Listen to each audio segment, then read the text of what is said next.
अरे पायल, नीचे क्या कर रही हो? अरे पेड़ के ऊपर आओ ना, देखो ऊपर से कितनी सुंदर सुंदर वादियाँ दिख रही हैं। कितना अच्छा लग रहा है। ऐसे सुंदर नज़ारे बार बार देखने को नहीं मिलते। अरे नव्या, नीचे आ जा, ऊपर मत खड़ी हो, गिर गई ना तो चोट लग जाएगी। नीचे आ जाओ। नहीं नहीं, ऊपर के नज़ारे कुछ अलग है, मैं नहीं जाने वाली हूँ। अरे नव्या, तुम हम लोगों की बातें क्यों नहीं सुनती? अरे हम दोनों सहेलियाँ यहाँ तालाब किनारे बैठकर मस्ती करने और बातें करने आई हैं, और तुम यहाँ हो कि बंदर की तरह पेड़ पर चढ़ी हो। नीचे आ जाओ, तुम्हारी बातों में मैं नहीं आने वाली हूँ, तुम तो उसकी चोटी बनाओ। तीनों सहेलियां हंस खेलकर तालाब के किनारे बैठी हुई थी। वहीं दूसरी तरफ तालाब के पास अचानक एक गांव वाला भागता हुआ आया। अरे तुम तीनों क्या कर रही हो, वो भी तालाब के किनारे? जरा देखो तो सही, शाम का सूरज डूबने वाला है नहीं तो तुमको नहीं पता है क्या कि शाम के सूरज डूबते ही कोई भी उस तालाब के किनारे नहीं जाता, और न ही उस पेड़ पर। अब ऐसे देख क्या रही हो? चलो तीनों जल्दी से वापस आ जाओ। अरे चलो जल्दी करो, वापस आओ। क्या हो गया काका, क्यों चिल्ला रहे हो? अरे हम लोग तो यहाँ घूमने आए हैं। अरे बिटिया, अब मैं क्या समझाऊं, जल्दी से वापस आ जाओ। शाम का सूरज डूबते ही कोई भी तालाब के किनारे नहीं रुक सकता है, जल्दी से वापस आ जाओ। अरे सुनती भी नहीं हो तुम लोग। चलो मैं तो जा रहा हूँ, तुम लोग भी चले जाना, चले जाना। लखन पागलों की तरह वहाँ से भाग गया। अरे ये लखन काका को क्या हो गया? ये तो इतने डर गए जैसे कि भूत प्रेत यहाँ हो। देखो नव्या, अगर काका ने कहा है तो जरूर कुछ होगा।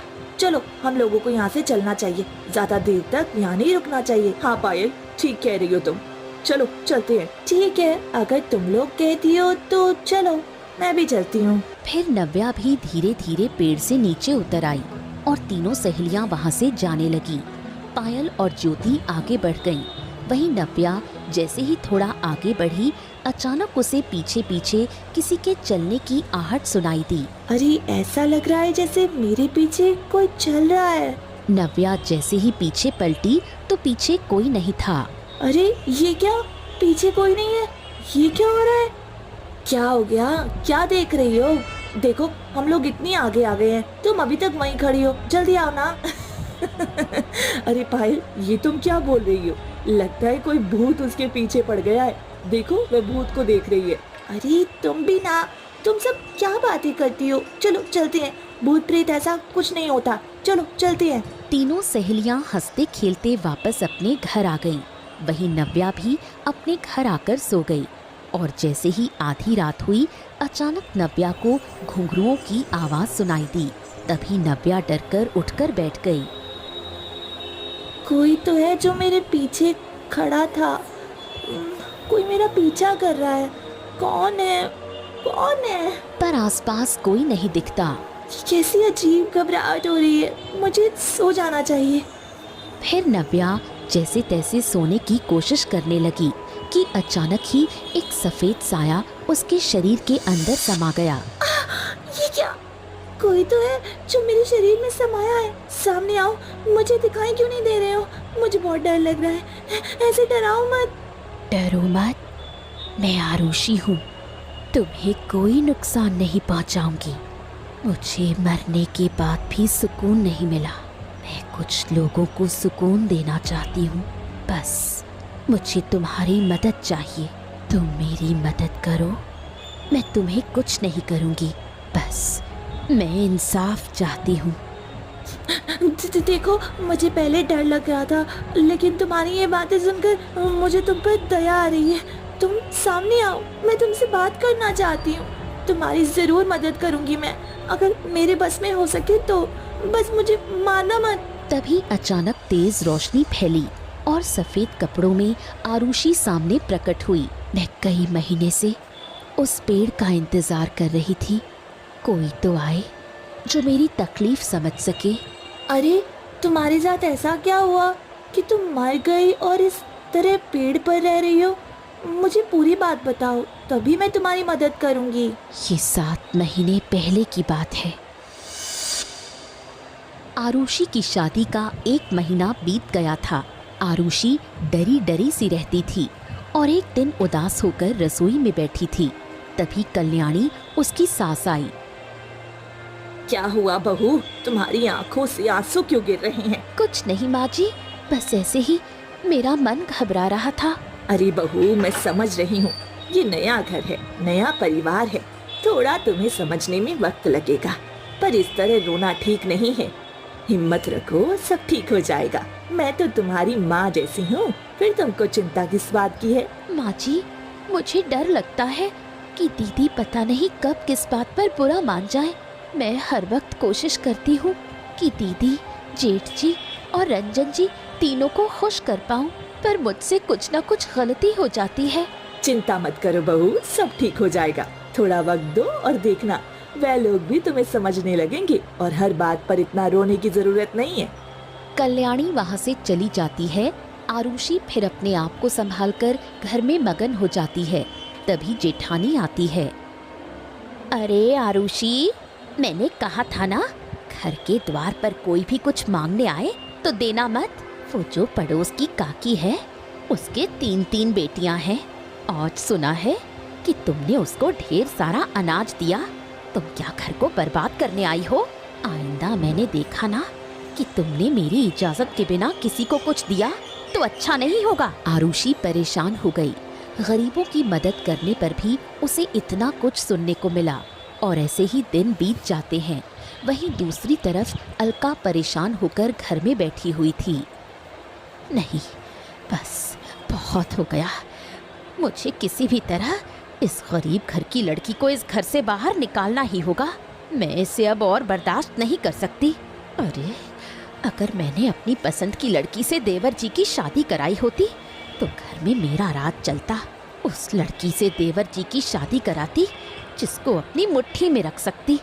कोई बात नहीं, अभी भी देर नहीं हुई।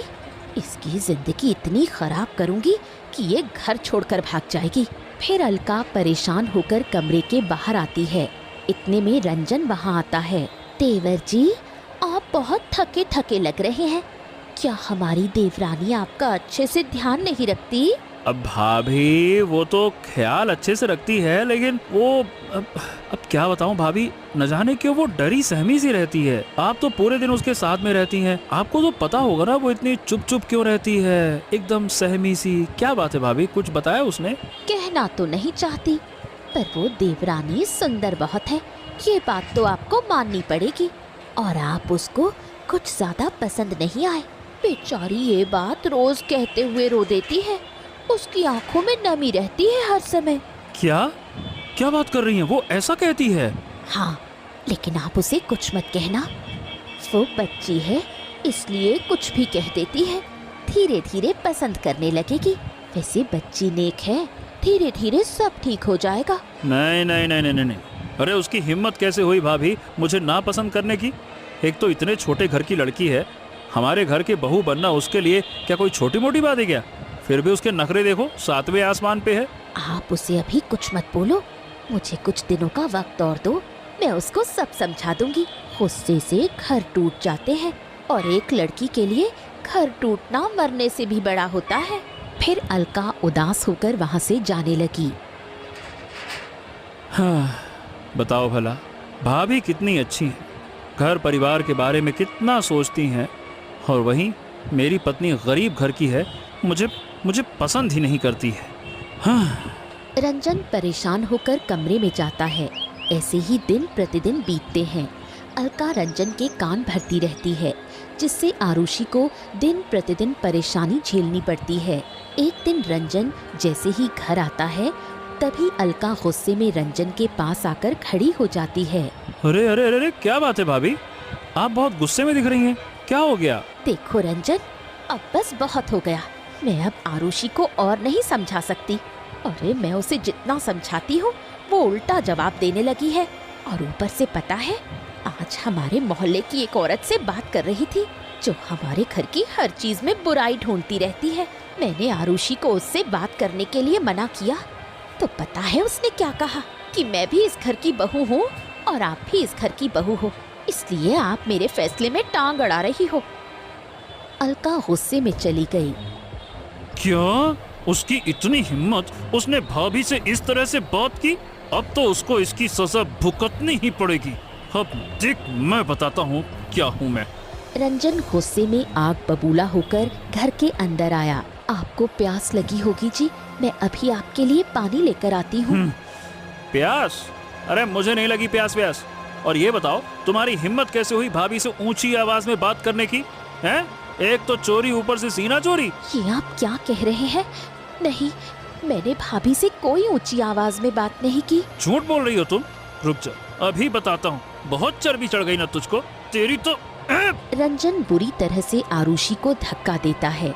रंजन के ऐसे बर्ताव से आरुषि बहुत दुखी हुई। ये क्या कर रहे हैं जी? मैंने तो कुछ भी नहीं किया। भाभी जो कहती है मैं वही करती हूँ। हाँ तो वही करना ही है। तुम्हें अपने मन से काम चलाने की जरूरत नहीं है। और वैसे भी मैंने तुम्हें यहाँ सिर्फ माँ के कहने पर घर की बहू बनाया है। बात करती हो, इसलिए मेरी भाभी के खिलाफ आवाज बिल्कुल मत उठाना। और आइंदा फिर कभी भाभी तुम्हारी शिकायत लेकर मेरे पास आई ना, तो देखना मैं तुम्हारे साथ क्या करता हूँ। रंजन गुस्से में चला गया। बस बहुत हो गया, मैंने कुछ भी नहीं किया, फिर भी भाभी मुझे इस तरह क्यों पिटवाती है? बस बस बहुत हो गया, मैं अब और सहन नहीं कर सकती। आज तो भाभी से मैं सवाल पूछ कर ही रहूंगी कि आखिर वो मेरे साथ ऐसा क्यों कर रही है। आरुषि परेशान होकर अलका के कमरे में गई। भाभी, आप मेरे साथ ऐसा क्यों करती हो? मेरा घर बर्बाद करने में आप लगी हो। मैं तो कभी आपके पति के कान में कुछ नहीं कहती, फिर आप ऐसा क्यों करती हो? मेरे पति को क्यों हर वक्त मेरे खिलाफ ही भड़काने की कोशिश करती हो? देखो आरुषि, मैं तुम्हारे पति को नहीं भड़काती, इसलिए अपनी जुबान संभाल कर बात करो और चली जाओ मेरे कमरे से। ये आपकी ही वजह से हो रहा है। आप मेरे घर में हो, मैं आज ही जाकर मुखिया जी से शिकायत करूंगी कि आप मेरे पति के खिलाफ क्या क्या बोलती हो। मैं अब और चुप नहीं बैठ सकती।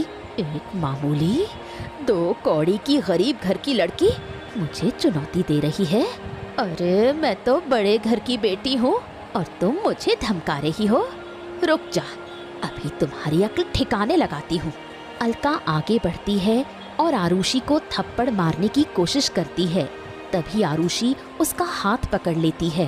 बस बहुत हो गया भाभी, मुझे थप्पड़ सिर्फ मेरे पति मार सकते हैं, आपको मुझे मारने का कोई अधिकार नहीं। तभी सामने से रंजन आ रहा होता है और अलका की नजर पड़ जाती है। चलो अब देखो तुम्हें मैं क्या सजा दिलाती हूँ। अलका जल्दी से आरुषि का हाथ पकड़कर अपने गाल की तरफ खींच लेती है। ये तुमने क्या किया? तुमसे गलती हो गई थी, उसी की वजह से मैंने तुम्हें समझाया, पर तुमने मुझे थप्पड़ क्यों मारा? ये क्या कह रही हो भाभी? मैंने आपको थप्पड़ कहाँ मारा? पीछे से रंजन भागता हुआ आया। अरे अरे अरे अरे, क्या हो गया भाभी? क्या हो गया? आप रो क्यों रही हैं? क्या बात है? मैं तो बस इसे समझा रही थी कि घर के बाहर ऐसे बहू का खड़ा होना ठीक नहीं।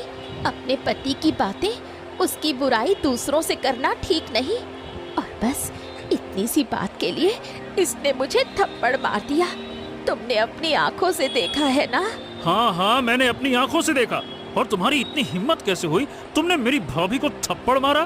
भाभी जो कि हर समय तुम्हारे और मेरे बारे में सोचती रहती हैं ताकि हमारा घर अच्छे से चले, और आज तुमने भाभी को ही थप्पड़ मार दिया? नहीं, भाभी झूठ बोल रही है। मैंने भाभी को थप्पड़ नहीं मारा। देखो, मैंने कभी झूठ नहीं बोला रंजन। मेरी भाभी कभी झूठ नहीं बोलती, तुम झूठ बोलती हो। तुम एक तो गलती करती हो, ऊपर से झूठ बोलती हो। अब देखो तुम्हें क्या सजा मिलेगी भाभी पर हाथ उठाने की। मैंने कहा था ना, उस दिन वो ट्रेलर था, आज तुझे मैं असली पिक्चर दिखाता हूँ। चल अंदर, चल अंदर। फिर रंजन बुरी तरह से आरुषि को खींचते हुए कमरे में ले गया। आज के बाद तू इस कमरे से बाहर नहीं निकलेगी जब तक तुम भाभी से ढंग से बात करना सीख नहीं जाती। तुम्हें अब से 3 दिनों तक खाना पानी कुछ नहीं मिलेगा। तब तुम्हें समझ में आएगा कि मेरी भाभी के खिलाफ बोलने की क्या कीमत होती है। हाथ उठाती है भाभी पर। नहीं जी, मेरी बात पर यकीन कीजिए, मैंने कुछ भी गलत नहीं किया। आरुषि चिल्लाती रहती है, लेकिन रंजन दरवाजा बंद करके वहाँ से चला जाता है। आधी रात होते ही अलका उठती है। चलो, यही सही मौका है, मुझे अपनी अगली चाल चलनी होगी। अलका अपने कमरे से एक जहर की पुड़िया लेकर पानी के गिलास में खोलकर चोरी चुपके आरुषि के कमरे में रख देती है और मुस्कुराते हुए वहाँ से चली जाती है। अगली सुबह आरुषि को बहुत प्यास लगती है। कोई है? मुझे पानी दीजिए, मुझे बहुत प्यास लगी है। कोई पानी वानी नहीं मिलने वाला तुम्हें। तुमने क्या सोचा था कि मेरी भाभी को थप्पड़ मार के पानी पियोगी, आराम से रहोगी? हैं? प्यासी मरोगी तुम, प्यासी मरोगी। रंजन वहाँ से चला जाता है और आरुषि वहीं खड़ी तड़पती रहती है। तभी उसकी नजर पानी के गिलास पर पड़ी। अरे, यहाँ तो पानी पहले से रखा है। चलो, जल्दी से यही पानी पी लेती हूँ। आरुषि जैसे तैसे पानी पी लेती है और अचानक उसका गला घुटने लगा। क्या? मेरा गला क्यों घुट रहा है?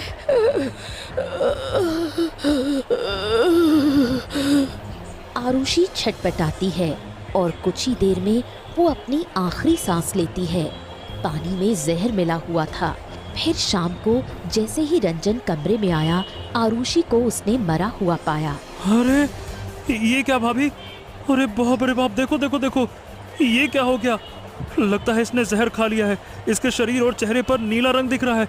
देखो भाभी। कल्याणी, अलका और मनोज कमरे में भागते हुए आए। अरे ये कैसे हो सकता है? मेरी बहू जहर कैसे खा सकती है? हे ईश्वर, ये क्या हो रहा है? नहीं, मेरी बहू जहर नहीं खा सकती। अरे माँ जी, मैंने आपको कहा था कि गरीब घर की लड़की को हमारे घर की बहू मत बनने दे। अब देखिए, इसने जहर खा लिया। पता नहीं गांव पंचायत में क्या फैसला होगा। लोग तो यही कहेंगे कि हमने इसे जहर दे दिया। अब हम कैसे बचेंगे? सब लोग राजा के पास जाकर शिकायत करेंगे। तभी एक पड़ोस की औरत घर के अंदर आ गई और ये दृश्य देखकर चिल्ला उठी। ये क्या?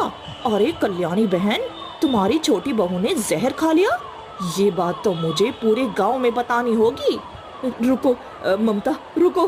लेकिन ममता नहीं रुकती और घर के बाहर चली जाती है। देखो, अब ये बात पूरे गांव में फैल गई है। अब हम लोग क्या करेंगे? सासू माँ, अब जो होगा गांव पंचायत के सामने होगा। अब हम क्या कर सकते हैं? कुछ ही देर में आरुषि की माँ नर्मदा और उसका छोटा भाई आलोक रोते हुए गांव आ गए। मेरी बेटी कहाँ है? उसे क्या हो गया? मुझे उससे मिलना है। वे आपकी बेटी ने जहर खा लिया। मुझे माफ कर दो नर्मदा बहन, मैं आपकी बेटी का अच्छे से ख्याल नहीं रख पाई। नहीं, मेरी बेटी बहादुर है, मैं कभी जहर नहीं खा सकती। जरूर तुम लोगों ने कुछ किया होगा। मेरी बेटी के साथ कुछ तो हुआ है। हाँ, मेरी बहन बहादुर थी, वो कभी भी जहर नहीं खा सकती। आप लोगों ने ही कुछ किया है मेरी बहन के साथ, और इसका फैसला अब पंचायत में होगा। मुझे मेरी बेटी का शव चाहिए। नर्मदा भागकर जाती है और आरुषि के पास जाकर उससे लिपटकर फूट फूट कर रोने लगती है। वहीं अलका मनोज का हाथ पकड़कर उसे कमरे में ले आती है। अरे क्या है? बाहर इतना बड़ा तमाशा चल रहा है और मुझे तुम कमरे के अंदर ले जा रही हो, क्या है ये? अब हम लोग फंस जाएंगे।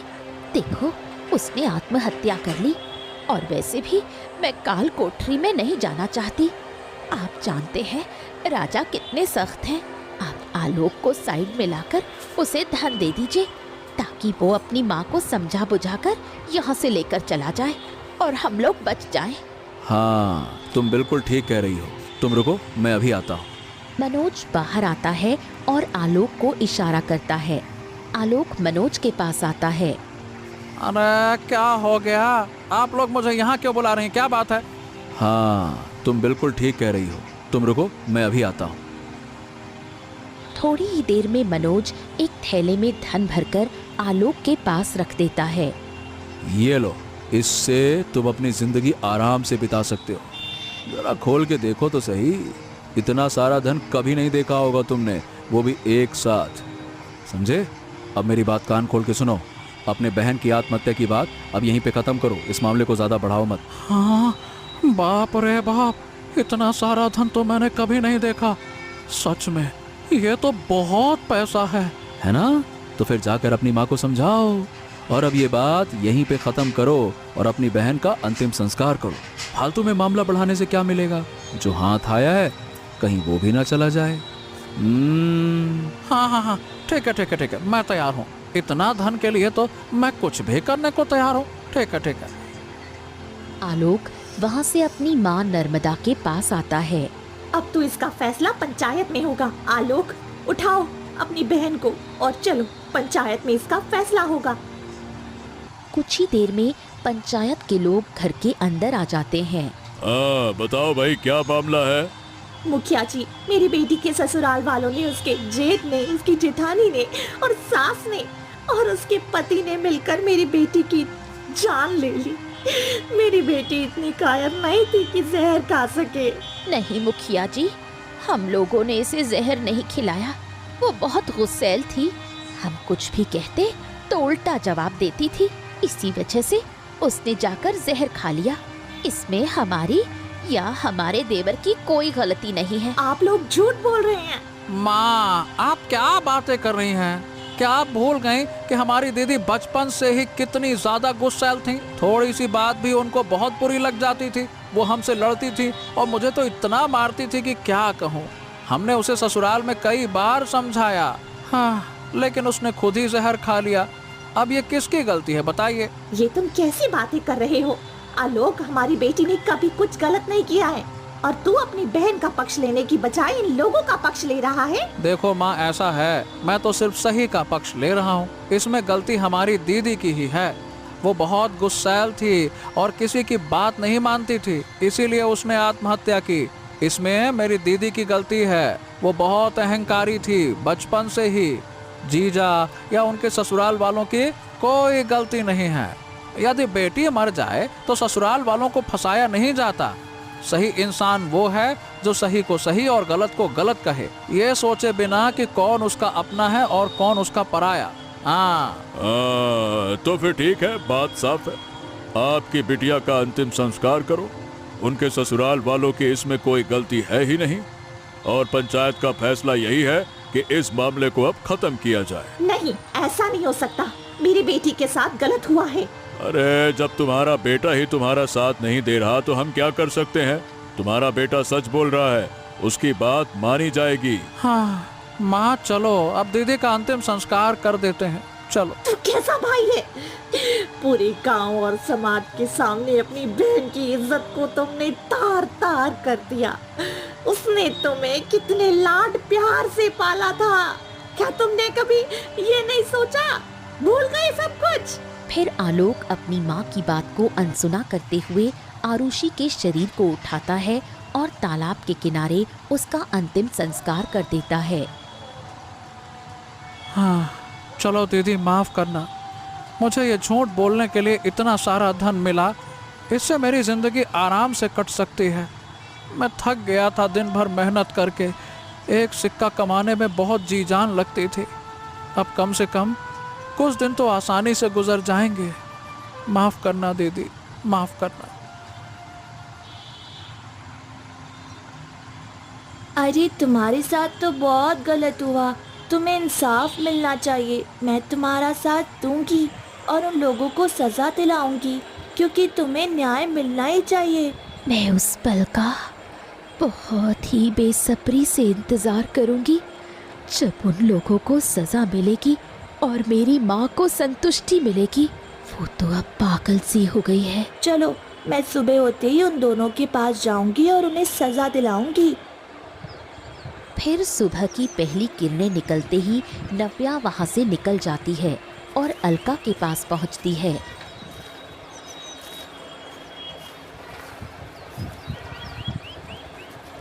अरे, तुम कौन हो? आज से पहले तो मैंने तुम्हें कभी नहीं देखा। मैं तुम्हारा सारा सच जानती हूँ। तुमने आरुषि के साथ क्या किया? अपना मुंह खोलो और सच कबूल करो, वरना तुम्हें इसकी कीमत चुकानी होगी। अरे, तुम कौन हो जो मुझे धमकाने आ गई? मैं वो चीज हूँ जिसने आज तक हार नहीं मानी। कोई बात नहीं, अब मान जाओगी। वैसे तुमने आरुषि को जहर दे के मारा था ना? अलका एक पल के लिए सोचती है और हंसते हुए कहती है, बहुत कुछ जानती है तू। तो तुझे एक बात बता दूं, तुम मेरा कुछ नहीं बिगाड़ सकती। तभी मनोज आता है। अरे अरे अरे, ये कोई पागल लड़की है क्या जो मेरे घर में घुस आई है? तभी तेज रोशनी फैलती है और नव्या के शरीर से आरुषि बाहर निकलती है, जिसे देखते ही अलका और मनोज दोनों थर-थर कांपने लगे। तुम लोगों ने जो मेरे साथ किया है, अब मैं तुम्हें अपने साथ ले जाऊंगी और तुम्हें सजा दिलवाऊंगी। ये क्या? ये तो आरुषि की आत्मा है। ये कैसे हो गया? अरे अरे भगाओ ना इसको। आत्मा है वो, कोई तेल मांगने नहीं आई है पूरी तलने के लिए। अब तो हमें ही तेल में तलेगी, हमें मार के ही जाएगी वो। नहीं नहीं, मैं मरना नहीं चाहती। देखो देखो देखो, हम तैयार हैं सजा भुगतने के लिए, लेकिन मुझे मारो मत। मैं आपकी बात मानूंगा मैं। फिर आरुषि की आत्मा तेज रोशनी के साथ नव्या के शरीर में समा गई। अब बताओ, तुम लोग अपना गुनाह कब मानोगे? महाराज के सामने कब जाओगे? तभी कल्याणी और रंजन वहाँ पहुँचे। आओ भाई, तुम दोनों भी, और तुम चारों मेरे साथ राजमहल चलो, वरना देखना मैं क्या करती हूँ। चलो चलो चलो चलो रंजन, चलो राजमहल चलते हैं, चलो। अरे हम इस लड़की से क्यों डरें? हम क्यों जाएं राजमहल? ना ना ना भैया, हम लोग नहीं जाएंगे राजमहल। चलो देवर जी, बाकी बातें हम वही करेंगे। चारों डरे सहमे राजमहल पहुँचे। अरे क्या हो गया, क्या बात है? आज तुम सब एक साथ क्यों आए हो? कोई दिक्कत है क्या? सब ठीक तो है ना? नव्या रोते हुए सारी बात बताती है, जिसे सुनते ही सभी के होश उड़ जाते हैं। क्या? नहीं नहीं नहीं नहीं नहीं नहीं, ऐसा नहीं हो सकता। उसने उसने उसने उसने आत्महत्या की थी। अलका, मैं सबको बताऊंगी। नहीं, अब सुनो देवर जी, मैं सच बोल रही हूँ। मैंने पानी के गिलास में जहर डाला और वो जहर आरुषि ने पी लिया। बल्कि मैं ही उसे बहुत परेशान करती रही, आपको मीठी मीठी बातों में फंसाया और उसे मरने के लिए मजबूर किया। ऐसा नहीं था, वो आपको पसंद नहीं करती थी, वो तो आपको बहुत प्रेम करती थी। एक पत्नी का फर्ज दिल से निभाती थी। मुझे माफ कर दीजिए, मुझसे गलती हो गई। मुझे लगा ही था कि तुम लोगों ने ही कुछ मेरी छोटी बहू के साथ किया था, और देखो आज उसकी मौत की जिम्मेदारी तुम लोगों की है। इतनी बड़ी साजिश की तुम सब ने एक मासूम के साथ? मुझे तो ये साजिश सुन के भी शर्म आ रही है। तुम्हें शर्म आनी चाहिए। सभी लड़की अपना घर छोड़कर ससुराल आती हैं, उसे अपना घर समझती हैं, और तुम लोग उसके साथ ऐसा व्यवहार करते हो। तुम्हें शर्म आनी चाहिए, शर्म। तुम सब ने आरुषि के साथ बहुत गलत किया। माफ कर दीजिए महाराज, हम सबसे गलती हो गई। हम लोगों को ऐसा नहीं करना चाहिए था। मनोज और अलका, तुम्हें आजीवन काल कोठरी की सजा दी जाती है। अब से तुम्हें न केवल अपने कुकर्मों का पछतावा रहेगा, बल्कि समाज के सामने उदाहरण बनोगे। राजा ने रंजन की तरफ देखा, जो इस समय ऐसे खड़ा था जैसे उसके पास अब खोने को कुछ न हो। और रंजन, पति पत्नी का पवित्र रिश्ता होता है। तुम्हें अपनी पत्नी पर ध्यान देना चाहिए था, उसकी पीड़ा समझनी चाहिए थी, लेकिन तुमने अपनी भाभी का पक्ष ज्यादा लिया और अपनी पत्नी को छोड़ दिया। इसीलिए तुम्हें काल कोठरी में कैद किया जाता है, जहां ना धूप मिलेगी न आराम, और सिर्फ हर 2 दिन में एक बार खाना मिलेगा। रंजन ने उफ तक न की, उसकी आंखों से आंसू बह रहे थे। जिस भाभी को देवी समझा, उसी ने उसका घर उजाड़ दिया। राजा ने कल्याणी से कहा, और कल्याणी, तुम माँ हो, अरे तुम्हें अपने बच्चे और परिवार के दुख को समझना चाहिए था, लेकिन तुमने गुनाह होते हुए भी देखा और चुप रही। इसीलिए तुम्हें 10 वर्षों की सजा मिलती है। और ये संदेश सब सासों के लिए होगा कि यदि बेटे या बहू के साथ अन्याय हो तो आवाज उठाना ही चाहिए। महाराज, मुझे ये सजा खुशी खुशी स्वीकार है। मैंने ये अपराध किया है और अब इसके लिए मैं पूरी तरह जिम्मेदार हूँ। हाँ, हमारे राज्य में इतना बड़ा अन्याय हुआ और हमें अभी तक पता भी नहीं चला।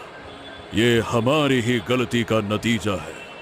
लेकिन आज से मैं इतने कड़े कानून और नियम लागू करूंगा कि कोई भी अपनी बहू के साथ अन्याय करने से पहले 100 बार सोचेगा। आपका बहुत बहुत धन्यवाद महाराज। आज एक पीड़ित आत्मा को न्याय और मुक्ति मिल गई। नव्या मुस्कुराते हुए राजमहल से बाहर निकली। तभी आरुषि की आत्मा नव्या के शरीर से धीरे धीरे बाहर निकल गई। मैं बहुत खुश हूँ, तुमने मुझे न्याय दिला दिया। अब मैं शांति से इस दुनिया को छोड़ सकती हूँ। मेरी इच्छा पूरी हो गई। नव्या, बस मेरी माँ तक ये सच्चाई पहुँचा देना कि मुझे मुक्ति मिल गई, ताकि वो भी अब निश्चिंत होकर जीवन जी सके। मैं तुम्हारी माँ तक ये खबर जरूर पहुँचाऊंगी आरुषि। आरुषि की आत्मा धीरे धीरे उज्जवल प्रकाश के साथ वहाँ से गायब हो गई। नव्या थोड़ा आगे बढ़ी। उसने देखा कि नर्मदा पेड़ के नीचे टटोल टटोल कर चल रही है। नव्या आगे आती है और उनको सहारा देती है। माँ जी, क्या आपको कुछ दिखाई नहीं दे रहा? क्या बताऊं बिटिया, कुछ दिन पहले बेटी चली गई, तब से आँखों से इतने आंसू गिरते हैं कि आंखों की रोशनी खत्म हो गई। अब कुछ दिखाई नहीं देता। और अच्छा है ना उन लोगों की सूरत देख ना पाओ जिन लोगों ने बेटी के साथ ये सब किया। अपने दुश्मनों को भी अपनी आंखों से देखना इतना आसान नहीं होता बेटी। तुम्हारी बेटी अब मुक्ति पा चुकी है और उसे न्याय मिल गया है। ये तुम क्या कह रही हो बेटी? तुम मेरी बेटी को कैसे जानती हो? नव्या धीरे धीरे नर्मदा को सब कुछ विस्तार से समझाती है। सच में मेरी बेटी अब मुक्ति पा चुकी है। मैं बहुत खुश हूँ बेटी। मुझे नहीं पता कि तुम कौन हो, लेकिन तुमने न्याय किया। ईश्वर तुम्हारा भला करे बेटी। नर्मदा धीरे धीरे रोते हुए वहाँ से चली जाती है। नव्या मुस्कुराती है, हल्की सी शांति की सांस लेती है। एक अजीब सा सुकून उसकी रूह में उतर चुका था।